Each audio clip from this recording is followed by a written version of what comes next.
How you guys doing? This is Michael Giles with Pitbull Outdoorsman. Sorry about that little delay. Anyways, so it's about fishing season, and walleye, northern, some bass, crappie, all that good fun stuff, and you know, uh, April and May for sure. But I've seen all kinds of different videos on how to make your own uh, bait catchers, for minnows and chubs and stuff. And one I didn't find on there, and I did a quick version of my own, was the milk jug one. And all you need to do it is some zip ties, cheap Dollar Tree ones, some bank line or trout line, whatever you want to call it, a milk jug, your favorite pocket knife or steak knife or whatever you got. And so we're going to do this really quick. Well, the very first thing I do is I take the cap off. Then I'm going to take the jug, and at this point right here to this point over here, I'm going to make one slice. Try not to cut yourself. If you are a young child, ask for help from an adult so you don't cut yourself, because even adults cut themselves on occasion. That's why they're called accidents, because nobody plans for it to happen. So we're going to do that. Then we're going to do one across from this edge, going around the milk jug, over to this edge. Make sure you get into the flatter part. I'll show you why here in a minute. We're going to go all the way across.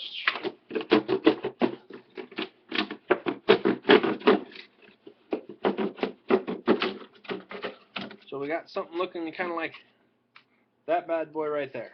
Okay? Alright, and that's what your milk jug should look like. Simply take it, place it on the inside, like so. Alrighty? We'll go to the next part here. In the next part, we're going to make some slots with your pocket knife. I'm going to just aim it up to where you got it against it, like so. Poke your hole. Do it through both sides. Take your zip tie. Not deep enough hole yet. Put your zip tie through it.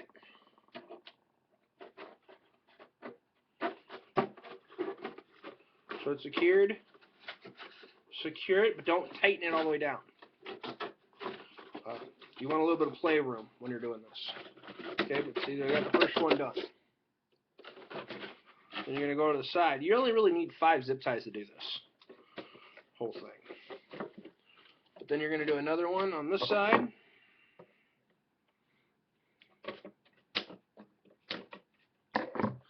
Make your hole. Sorry, I couldn't see that. Make a hole on that side. Feed your zip tie through.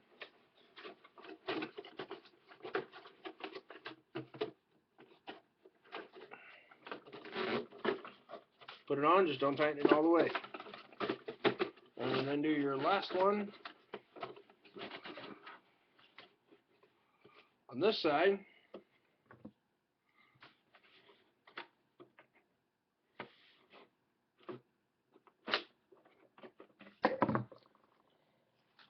Put it all the way through. Lock it into place.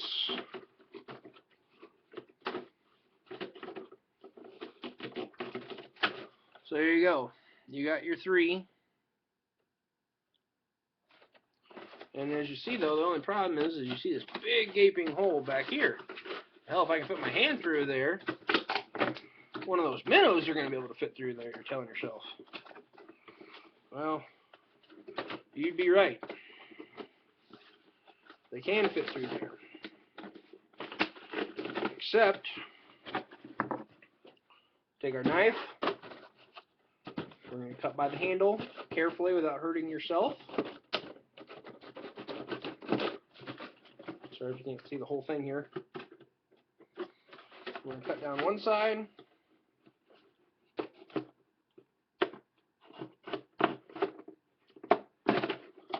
And then we're going to cut down the other. Probably not as deep as I just did that one. That one went a little too deep. That's the same process, except you're going to fold it over, and you're going to grab it with your fingers. I don't know if you can actually see that or not, but you're going to grab the whole device with your fingers. Okay, so you got yourself a grip. Then you're going to poke a hole through it again. Run your next zip tie. So 5 zip ties, 1 milk jug, and 1 knife. All you need.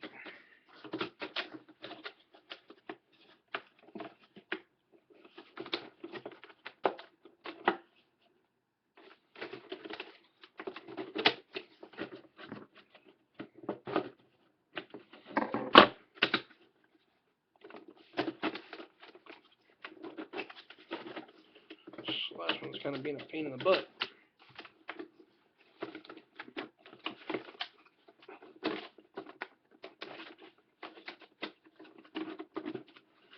There we go.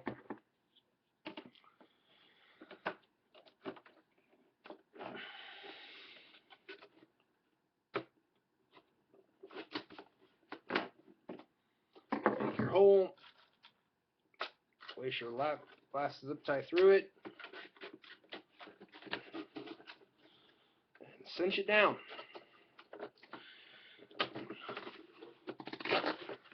Okay, so that's basically what you should have right there. Looks kind of like that.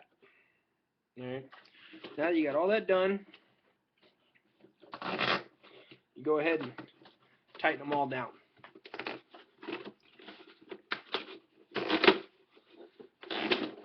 And what's going to happen is when you tighten them all down, it's going to seep up into the holes, into the big hold areas, so then they can't get out.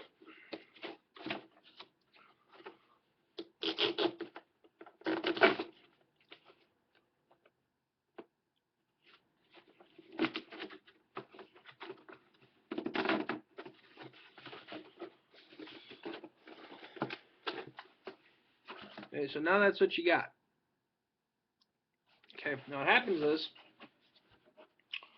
all of the minnows are going to swim through here, through the hole, to get through your bread or whatever it is that you got inside of there. Breads and hot dogs work really well. Hot dog works pretty good if you're trying to catch some crawfish, or I guess up here in the Midwest they call them crayfish or something. I don't know, crayfish or crawdads or I don't know. But anyways, yeah, you want to catch a crawfish, throw some hot dogs in there, or something like that, and that'll get them too. Then once you got all this set up, you just cut off your ends.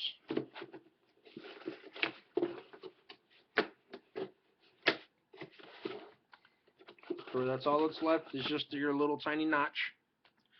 Alright? And then make sure this area right over here where there's nothing there. In the state of Iowa, I guess you have to have it labeled with your name and such on it. So you just write your name, phone number, and where your address is. And make sure you check these things every day. Because I guess I got kind of an attitude. I mean, if you want, you can go a few more zip ties, by the way, because I kind of have a little gape right here that a bigger chub could get through, but I kind of doubt it. So I could put another one there, and I could put another one there if I really wanted to make sure. I'm not overly concerned about it. But anyways, yeah, so you write down your name, and then you just poke a bunch of holes into the sides for throwing the water through. And it don't matter, you know, if you're using a knife, just a big slots. I don't know if you can see that or not. Just some big old slots in it, just so water can get in there. Sometimes I'll do, like, you know, kind of a T or itty bitty X's, just so they can get water gets in there. And then if you can, you want to take rocks, and this is the hard part if you decide to do it this way. I just put rocks in the bottom. You know what I mean? At the bottom, like some of the creeks around here are little enough that I can walk in there with some waders on, like 2 feet deep. So I'll just walk in there and I'll just set it down where I want it. But what you can do if you really want to get clever with it is fit rocks in the handle. So that way when this goes down, if all the weight's in the handle, it's just going to sit just like this. So the crawfish or the minnows or chubs or whatever are going to go in, and they're going to swim around and they're all going to get caught right up in here. Okay? And they can't go nowhere. They're stuck. They're done. But yeah. And then you take your trout line or bottom line or jug line or whatever you call it. You get these spools for like $4 over at Walmart. Take about 20 feet of it, tie it to your handle right in there. Throw it out there with some bread in it. I use bagels. I let a bagel sit out on our back porch for about a week before I did this. And I was getting like some big old chubs. I mean, fat, look like little fish chubs. It's still a little cold, so all I got was chubs, no minnows yet. But I know in the summertime I did this last year with another. I used one of the other ones from YouTube out of a Coke bottle, and I had about 20 minnows and probably 6 good chubs in one 2-liter bottle. This thing should hold about probably double that amount. That's what I'm guessing, because it's a gallon. So if I remember correctly, 1 gallon is like 3.5 or 3.25 liters. So a 2-liter is actually not even a full 2-liter. It's actually a little less. So of actual like size-wise. So this should be able to hold almost double what a 2-liter one would if you made a 2-liter one. But yeah, so there you go. There's my milk jug minnow chub catch. Like it, subscribe. I hope you guys enjoyed it, and I hope you find it useful. Like I said, any of you little kids out there that want a quick, something to do with your dad or your brother or whatever, it's a great idea. It's something really fun, easy, and it's cheap. It's a great way to catch, live bait you don't have to spend the extra money on. And really, who doesn't have a milk carton laying around somewhere? You know what I mean? Wash it out after actually using the milk, and you basically got a free one. And you can reuse these. You can just kind of go like that and dump them out. It's a little harder. Personally, I'd just cut the Dollar Tree zip tie that you get 100 of for like $1 and just re-zip tie the dang thing. But yeah, there you go. Make sure that you poke holes all around except for the side you wrote on if you have to write it in your state, as well as on the bottom too. You can leave, if you really want to get technical, I left this top part right here on the opposite side of the handle without any holes in it, so any air that was in there would actually get trapped like that. So like I said, it would kind of bob like that in the water, so the ass end, or pardon my French, so the back end would stay up high. So that's my video. I hope you all like it. I hope it's useful and entertaining for y'all. And I hope you guys have a great day. So go outside and enjoy the outdoors. This is Michael Giles with Pitbull Outdoorsman. God bless and have a great day.